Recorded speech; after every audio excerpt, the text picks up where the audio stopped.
Hello everyone, welcome to virtual classroom of Commerceshala. Commerceshala के virtual classroom में आपका स्वागत है। आज हम क्या करेंगे, एनसीईआरटी क्लास 12 की एनसीईआरटी बुक की रिलेशन इन फंक्शंस का एक्सरसाइज फर्स्ट को डिस्कस करेंगे, उसके क्वेश्चंस को डिस्कस करेंगे। आइए क्वेश्चन नंबर 12 देखते हैं। हमारा 1.1 का क्वेश्चन नंबर 12 क्या कह रहा है कि show that the relation are defined in the set A of all triangles। आपको क्या बताना है, रिलेशन बताना है। आपके पास क्या है, ट्राइंगल्स हैं। कौन कौन से रिलेशन क्या है कि T1 and T2 such that T1 is similar to T2 is equivalence relation। T1 किसके सिमिलर है, T2 के सिमिलर है।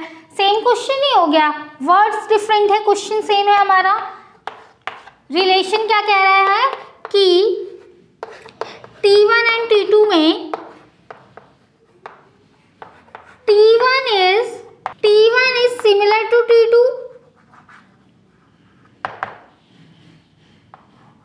T1 is similar to T2। अब जब T1 T2 के सिमिलर है, सेम वही क्वेश्चन है, इक्विवेलेंस रिलेशन है, तो आपका क्या होगा कि इक्विवेलेंस रिलेशन तो होगा ही। क्यों, जब दोनों चीज सिमिलर है। जैसे कि रिफ्लेक्सिव की बात करें तो रिफ्लेक्सिव कंडीशन, रिफ्लेक्सिव रिलेशन क्या बताता है हमें कि कोई भी कंडीशन, कोई भी रिलेशन रिफ्लेक्सिव कैसे होगा, जब x और x दोनों ही किसको बिलोंग करेंगे, r को बिलोंग करेंगे। यहाँ पे देखिए T1 और T2 जो है हमारे, दोनों ही किसको बिलोंग कर रहे हैं, r को बिलोंग कर रहे हैं। अगर T2 को भी हम T1 लेट कर लें, T2 को भी अगर T1 लेट करें तो आप ये कह सकते हैं T1 एंड T1 किसको बिलोंग करेंगे, R को बिलोंग करेंगे, जब दोनों ही सिमिलर है। मान लीजिए अगर दोनों ही क्या है, राइट एंगल ट्राइंगल हैं, तो दोनों ही तो सेम होंगे, किसी भी एंगल से आप देख लीजिए।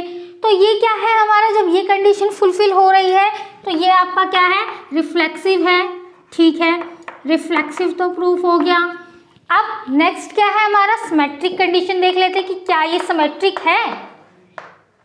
सिमेट्रिक के लिए कोई भी चीज सिमेट्रिक कब होती है, कोई भी रिलेशन सिमेट्रिक कब होता है, जब दोनों ही पॉइंट्स क्या हो, एक दूसरे के इक्वल हो। यानी कि एक्स वाई बिलोंग कर रहे हैं आर को, तो वाई एंड एक्स भी किसको बिलोंग करेंगे, आर को बिलोंग करेंगे। ये कंडीशन होगी। अब यहाँ देखिए एक्स और वाई के हमें पॉइंट्स क्या गिवन है, T1 एंड T2 किसको बिलोंग कर रहे हैं, आर को बिलोंग कर रहे हैं। अब अगर इसको अपोजिट कर ले, हाँ मैंने जैसे आपको बताया कि दोनों ही अगर राइट एंगल ट्राइंगल है तो T2 भी तो राइट एंगल है, T1 भी राइट एंगल है। आप इसको T1 T2 लिखें या T2 T1 लिखें, बात तो सेम है। तो आप ये कह सकते हैं कि T2 एंड T1 ये भी किसको बिलोंग करेंगे, R को बिलोंग करेंगे। ये कंडीशन फुलफिल हो रही है हमारी, तो ये कौन सा रिलेशन है हमारा, सिमेट्रिक भी है। तो ये क्या है हमारा, सिमेट्रिक रिलेशन भी है। ट्रांजिटिव को देख लेते हैं एक बार। ट्रांजिटिव रिलेशन क्या कहता है कि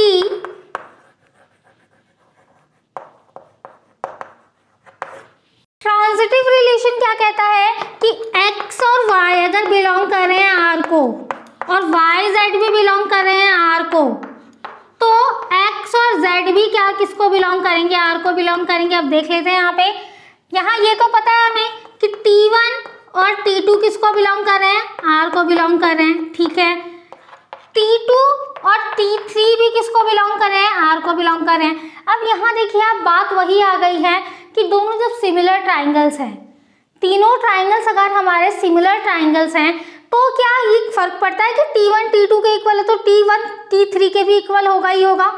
फर्क पड़ रहा है ना कि हाँ, अगर T1 T2 के इक्वल है तो T1 T3 के भी इक्वल होगा। अगर सबकी साइड सिमिलर है तो तीनों की साइड सिमिलर होगा। आप इसको ये भी कह सकते हैं T1 अगर T2 के इक्वल है तो T1 T3 के भी इक्वल होगा। तो यहाँ हम ये भी कह सकते हैं कि T1 and T3 is also belongs to relation R, then it is a symmetric relation, it shows then it shows transitive relation। तो ये आपका क्या है, ट्रांजिटिव रिलेशन है।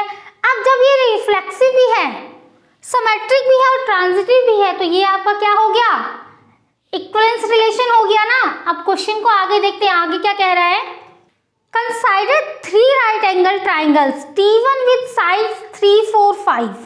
एक बार इसको रफ कर लेते हैं। अब यहाँ देखिए T1 की साइड्स क्या है हमारी 3, 4, 5। T2 की साइड्स क्या है और T3 की साइड्स क्या है ये भी देख लेते हैं। T2 की साइड्स है आपकी 5, 12 एंड 13। T3 की साइड्स क्या है हमारी 6, 8 एंड 10। 6, 8 एंड 10। क्वेश्चन क्या कह रहा है आगे, which triangle among T1, T2 and T3 are related. इन तीनों में से कौन से ट्राइंगल्स एक दूसरे से रिलेटेड है। अब यहाँ देखिए 3 और 5 का कोई रिलेशन नहीं है, 4 और 12 का कोई रिलेशन नहीं, 5 और 13 का कोई रिलेशन नहीं है। बट वहीं अगर आप T1 और T3 को कंपेयर करते हैं, T1 अपॉन T3 अगर आप करते हैं तो ये क्या हो जाएगा 3 अपॉन 6 है ना, 4 अपॉन 8, 5 अपॉन 10। तो इनकी वैल्यू क्या आ जाएगी आपकी, सबकी क्या आएगी 1/2 आएगी। तो T1 T3 के बीच तो रिलेशन है, ये कह सकते हैं आप कि therefore T1 and T3 are related. T1 and T3 तो एक दूसरे से रिलेटेड है। क्या T3 और T2 में कोई रिलेशन है, यहाँ भी कोई रिलेशन नहीं है, देख लीजिए। तो आपसे फाइनली आपका आंसर आपको क्या मिला कि T1 और T3 जो है एक दूसरे से रिलेटेड है। इस क्वेश्चन को नोट कर लीजिए। मिलते हैं नेक्स्ट क्वेश्चन के साथ अगली वीडियो में। तब तक के लिए अगर वीडियो पसंद आए तो लाइक, शेयर एंड सब्सक्राइब जरूर करें।